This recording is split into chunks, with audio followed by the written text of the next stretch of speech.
ബുദ്ധിമുട്ടില്ലെങ്കിൽ കുറച്ച് മുതലാളിയാ.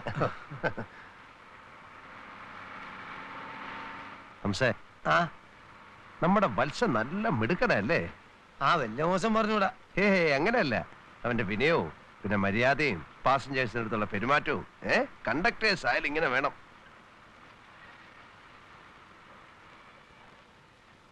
അല്ല break instructor. അത് നമ്മുടെ ബ്രേക്കിന് കുഴപ്പമൊന്നുമില്ലല്ലോ.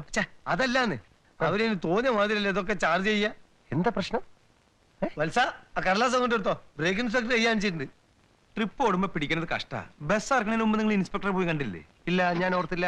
പിന്നെ നിങ്ങൾ എന്തോർത്തിരിക്കുന്നു? വേൻ ചെല്ലു, മൂപ്പർക്ക് ചൂടാവേണ്ടേന്. പുതിയ ആളാ, വലിയ കടുംപിടുത്തക്കാരനെന്നാ കേട്ടത്. അതിന് നമുക്കെന്താ പ്രശ്നം? നമ്മുടെ ബസ്സിന് കുഴപ്പമൊന്നുമില്ലല്ലോ, പിന്നെന്താ പേടിക്കാൻ? എന്നാ മുതലാളിയും കൂടെ. ഓക്കെ, ഞാനും വരാം.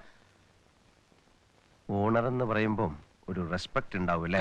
പിന്നെ ഈ ഓണർമാരും ഉദ്യോഗസ്ഥന്മാരും തമ്മിൽ നല്ല ബന്ധമായിരിക്കണം. ഇവരൊക്കെ എങ്ങനെ ഡീൽ ചെയ്യണമെന്ന് ഞാൻ കാണിച്ചു തരാം. എപ്പോഴും ഞാൻ ഉണ്ടാവില്ലല്ലോ. Okay, Muraleedharan, very glad to meet. RCM CL ഒക്കെ മുരളീധരൻ.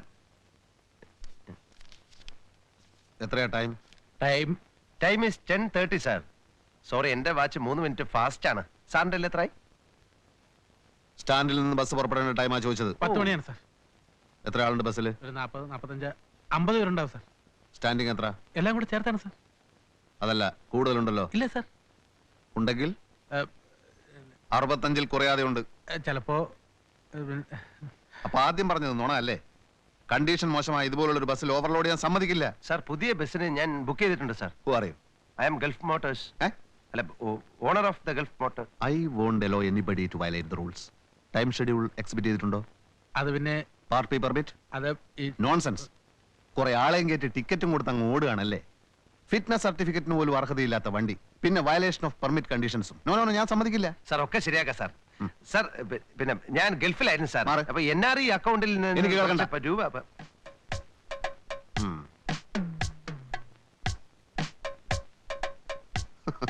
ടയറൊന്നും റീസോൾവ് ചെയ്തിട്ടില്ല.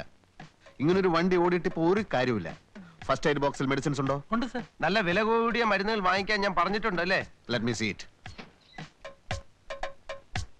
മുറിവിൽ മരുന്ന് പറ്റണം. രൂപയ്ക്കാ 50-100 കൊടുത്ത് ഒഴിവാക്ക്. ഇല്ലെങ്കിൽ തൊട്ടതിനും പിടിച്ചതിനൊക്കെ ചാർജ് ചെയ്യും. Conductor sir. First aid box തുറക്കൂ. സാർ, മെഡിസിൻ കാണും സാർ. തുറക്കാനാ പറഞ്ഞത്.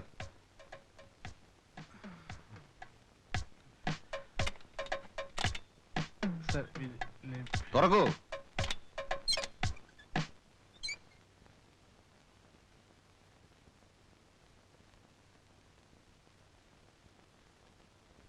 ഇതാണോ തന്റെ മെഡിസിൻസ്? സാർ, ഇതാണോ തന്റെ മെഡിസിൻസ്? സാർ, അതെ സാർ.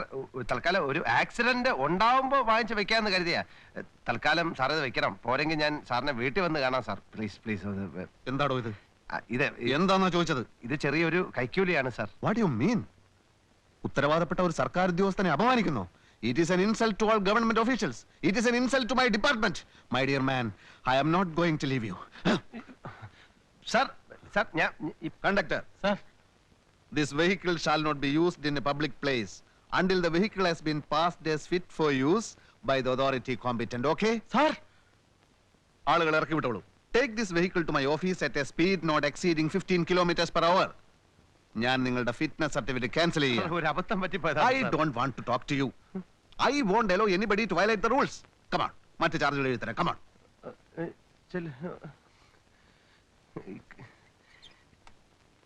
കൈക്കൂലി കൊടുത്തതാണ് അബദ്ധമായത്. ഈ ദ്രോഹിയുടെ വാക്ക് കേട്ട് പിന്നെ ഞാൻ. മനസ്സിൽ എത്ര ദേഷ്യം ഉണ്ടെങ്കിലും ചിരിച്ച മുഖത്തോടു കൂടി വേണം ഇപ്പോഴത്തെ തൊഴിലാളികൾ സംസാരിക്കാൻ.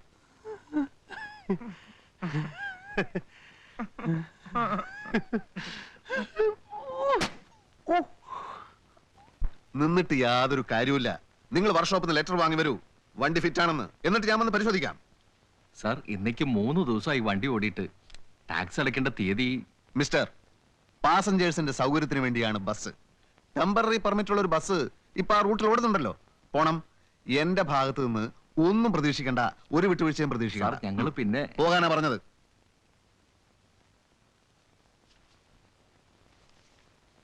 സാർ, പോകാൻ പറഞ്ഞ സാർ ഞാൻ ഗൾഫ് മോട്ടോഴ്സിന്റെ ഓണറാണ് മുരളീധരൻ. സാർ ഞാൻ 7 കൊല്ലം ഞാൻ 7 കൊല്ലം ഗൾഫിലായിരുന്നു. അവിടുത്തെ സമ്പാദ്യം എല്ലാം ഉപയോഗിച്ചാണ് ഞാൻ ഈ ബസ് വാങ്ങിച്ചത്. ഡ്രൈവറുടെ അശ്രദ്ധ മൂലം അത് ഈയിടെ ഒരു മുറുക്കാൻ കട ഇടിച്ചു പൊളിച്ചു. ആ വകുപ്പിൽ ഒരു 8,000-ഓളം രൂപ എനിക്ക് നഷ്ടമായി. ഞാൻ ആ ദേഷ്യത്തിന് ഡ്രൈവറെ ഒന്ന് വഴക്ക് പറഞ്ഞു. അതിന് തൊഴിലാളി യൂണിയൻ നേതാവ് എന്നെ വന്ന് ഭീഷണിപ്പെടുത്തി. ഞാൻ ഇവിടെ ഇല്ലാതിരുന്ന ഈ 7 കൊല്ലം കൊണ്ട് കേരളത്തിലുണ്ടായ മാറ്റത്തെക്കുറിച്ച് എനിക്ക് അറിയില്ല സാർ. അതേ ഡ്രൈവർ നിരപരാധിയെ എന്നോട് പറഞ്ഞു സാറിന് കൈക്കൂലി തരാൻ. ഇതേ സംഭവം ഗൾഫിലായിരുന്നെങ്കിൽ എന്റെ തല പോലും കാണില്ലായിരുന്നു.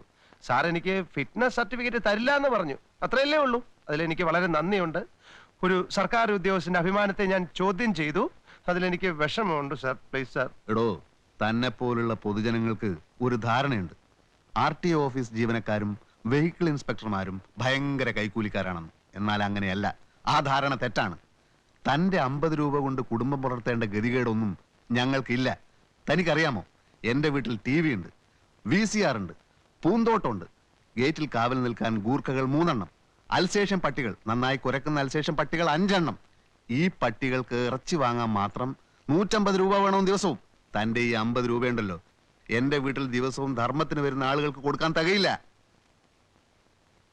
എല്ലാം ശരിയാണ് സാർ.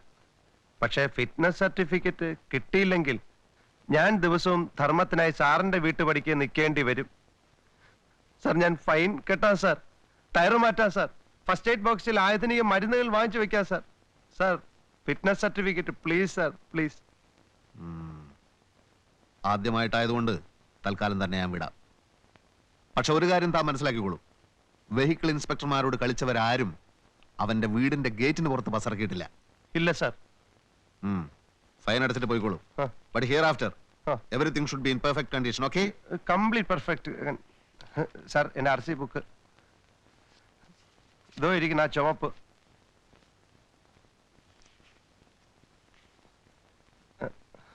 Thank you sir.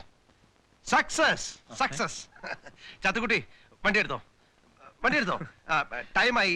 ഞാൻ ഫൈൻ അടച്ചിട്ട് അങ്ങ് വന്നേക്കാം. വത്സ RC ബുക്ക്. അല്ല, മുതലാളി ഇത് എങ്ങനെ ഒപ്പിച്ചു? മുതലാളി അതൊക്കെ ഒപ്പിച്ചിടോ. എനിക്കറിയാവുന്ന മുതലാളി എങ്ങനെയെങ്കിലും ഒപ്പിക്കും. ഞാൻ സാറ് പുതിയ ഓണർ ആയതുകൊണ്ട് ഗോവിന്ദൻ നായർ അറിയില്ല. ആവൽ ബാന്ധവൻ ഗോവിന്ദൻ നായർ.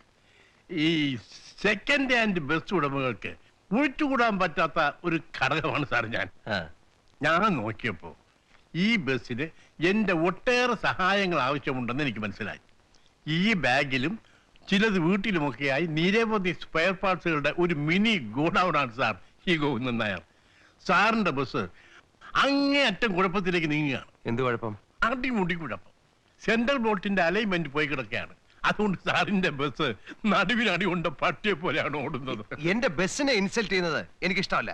ഇൻസൾട്ടിങ് അല്ല സാർ, സത്യമാണ് സാർ പറയുന്നത്. അല്ല, നമുക്ക് പരിഹാരം ഉണ്ടാക്കാം. എനിക്ക് നിങ്ങളുടെ സഹായം വേണ്ടെങ്കിലോ?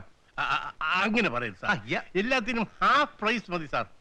സാറിന്റെ ബസ് ഏത് നിമിഷം അന്ത്യശ്വാസം വലിയ. ഇയാൾക്ക് എന്തോ നിന്റെ അസുഖമല്ല സാർ, സത്യമാണ് സാർ. എനിക്കൊരു കുന്തവും കേൾക്കണ്ട സാർ. Half price. ഇയാൾ ആളെ ഒന്ന് വിടന്നേ സാർ. പകുതി വില.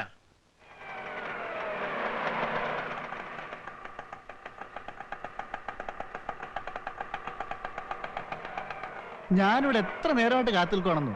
മുരളേട്ട എവിടെ ആയിരുന്നു? ഞാൻ കുറച്ച് തിരക്കില്ല. നീ പോയിട്ട് പിന്നെ വാ. മുരളേട്ടാ, നാരായണേട്ടൻ എന്നോട് ഹോട്ടലിൽ ചെല്ലണ്ടെന്ന് പറഞ്ഞു. 1-2 ദിവസം ഞാൻ പറയാതെ ലീവ് എടുത്തിരുന്നല്ലോ. അതിന് എനിക്ക് ബസ്സിൽ എന്തെങ്കിലും ഒരു പണി. ബസ്സിൽ ആവശ്യത്തിന് പണിക്കാരുണ്ടല്ലോ. വല്ലപ്പോഴും ബസ് കഴുകുന്ന പണി നോക്കട്ടെ. ഹംസ ലീവ് എടുക്കുമ്പോ പറയാം. ഇവിടെ പണിയിട്ടെന്ന് വിചാരിച്ചു. നിങ്ങളുടെ ബസ്സിൽ നിന്ന് ഒരു പെണ്ണ് തെറിച്ചു വീണു. ആളുകൾ ബസ് ഇറങ്ങി വെച്ചിരിക്കുക. അവിടെ ആകെ പ്രശ്നം. മുതലാളി വേഗം കൂടി ചെല്ല്. വേഗം ചെല്ലുന്നേ.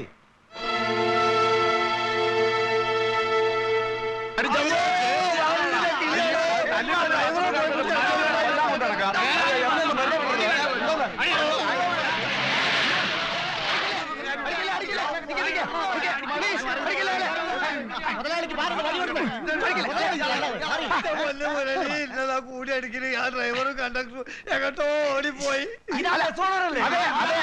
ഞാനാണ് ഈ ബസ്സിന്റെ ഓണർ. ഈ ബസ് കൊണ്ടുണ്ടായ എന്റെ അപകടത്തിന് ഞാൻ ഉത്തരവാദിയാണ്. ഞാൻ ആ സ്ത്രീ ഹോസ്പിറ്റലിൽ കൊണ്ടുപോയിക്കോട്ടെ. അവരപ്പോ തന്നെ ആസ്പത്രി കൊണ്ടുപോയി. കൊണ്ടുപോയോ? എവിടുന്ന് കിട്ടിയടാ തനിക്ക് തല്ലിപ്പൊളി ബസ്? ആ തല്ലിപ്പുള്ളി ബസ്സൊക്കെയാണ്. ഞാൻ പുതിയൊരു ബസ്സിന് ഓർഡർ ചെയ്തിട്ടുണ്ട്. അതിപ്പോ വരും. ആ ബസ്സിൽ നിങ്ങൾ ഉദ്ദേശിക്കുന്ന എല്ലാവിധ സൗകര്യങ്ങളും ഉണ്ടായിരിക്കും. ഞാൻ ഈ പാവം മനുഷ്യനെ ഒന്ന് കൊണ്ടുപോയിക്കോട്ടെ. ഇനി അപകടം തല്ലി തനിക്ക് കിട്ടും. ആ ശരി, ഡ്രൈവർ ഓർഡർ മാറ്റാം. ആ മാറ്റാം. ഒന്ന്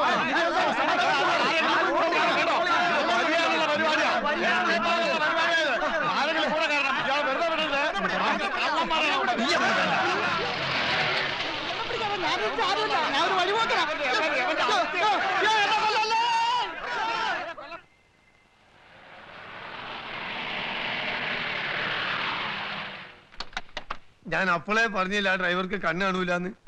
ഞാൻ വിസൽ അടിച്ചിട്ടാണല്ലോ അയാൾ ബസ് വിട്ടത്.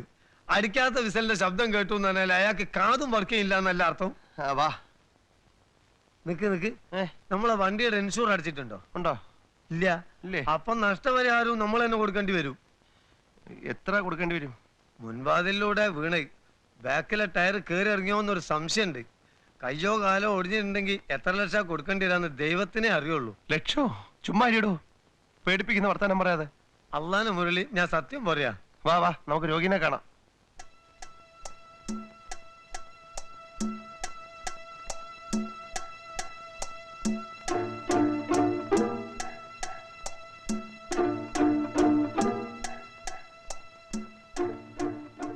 ബസ്സിലുണ്ടായിരുന്ന പാഹന്മാരാണ് നിൽക്കണത്. പെണ്ണക്കട്ടിലുള്ളത് തന്നെ. ഈശ്വര, ഇനി ഒറ്റങ്ങൾ നമ്മളെ മേക്കിട്ട് വരുമെന്നുള്ള ആ പേടി. ചുമ്മാ ഇരിടോ.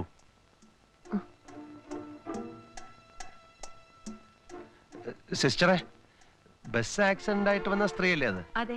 അപകടം ഉണ്ടോ? കാലിന് ഫ്രാക്ചർ ഉണ്ട്. ചിലപ്പോ ഒരു ഓപ്പറേഷൻ വേണ്ടി വരും. അയ്യോ. നിങ്ങളുടെ ആരാ? എന്റെ ഒരു ബന്ധു. നിങ്ങൾ നടന്നോ? വന്നേ, പോലീസ് ഇപ്പൊ എത്തും. ചുമ്മാ ഇരിടോ. പോലീസ് വന്നാ എന്നെ ഉപദ്രവിക്കൊന്നുമില്ലല്ലോ. അവര് സത്യം പറഞ്ഞാൽ പറഞ്ഞാ കുടുങ്ങിയത് തന്നെ. അയ്യോ, പിന്നെ ഒരൊറ്റ വഴിയേ ഉള്ളൂ. എന്താ? എങ്ങനെങ്കിലും ആ പെണ്ണിനെ പറഞ്ഞ് ചാക്കിലാക്കണം. ആക്സിഡന്റ് ഉണ്ടായത് അവളുടെ ശ്രദ്ധക്കുറവുകൊണ്ടാണെന്ന് അവളെ കൊണ്ട് തന്നെ പോലീസുകാരോട് പറയിപ്പിക്കണം. വാ.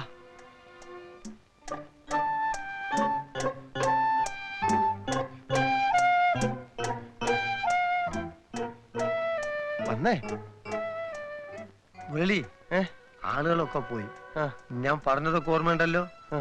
പോലീസ് വരുന്നതിന് മുമ്പ് എന്ത് അടവ് പ്രയോഗിച്ചിട്ടെങ്കിലും ആ പെണ്ണിനെ വശത്താക്കണം. ഇനി ഞാൻ ഇവിടെ നിൽക്കണേ അത്ര പന്തിയല്ല. അതായത് അങ്ങനെയാണ്.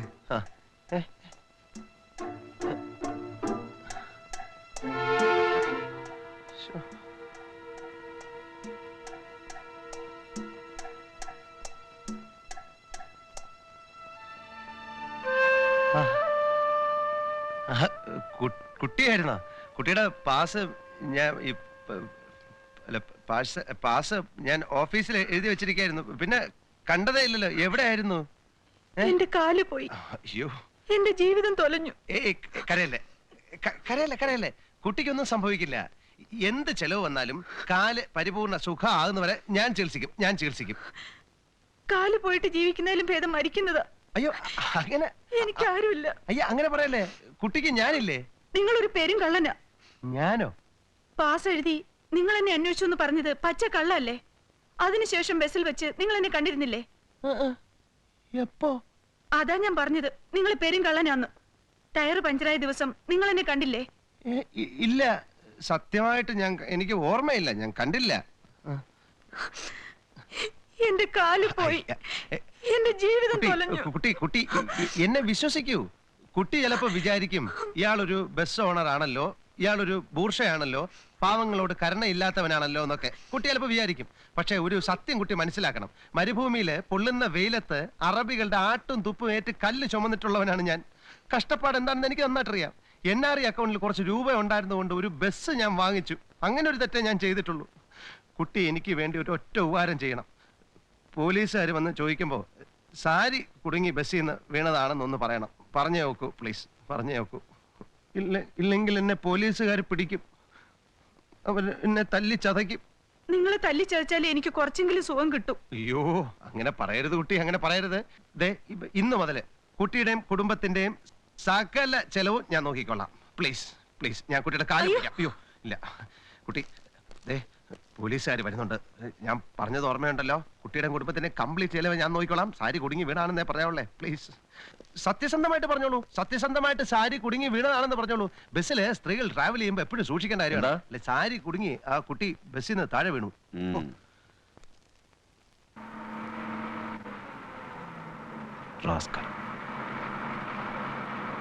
മനസ്സിൽ എത്ര ദേഷ്യം ഉണ്ടെങ്കിലും ചിരിച്ച മുഖത്തോടു കൂടി വേണം ഇപ്പോഴത്തെ തൊഴിലാളിയോട് സംസാരിക്കും.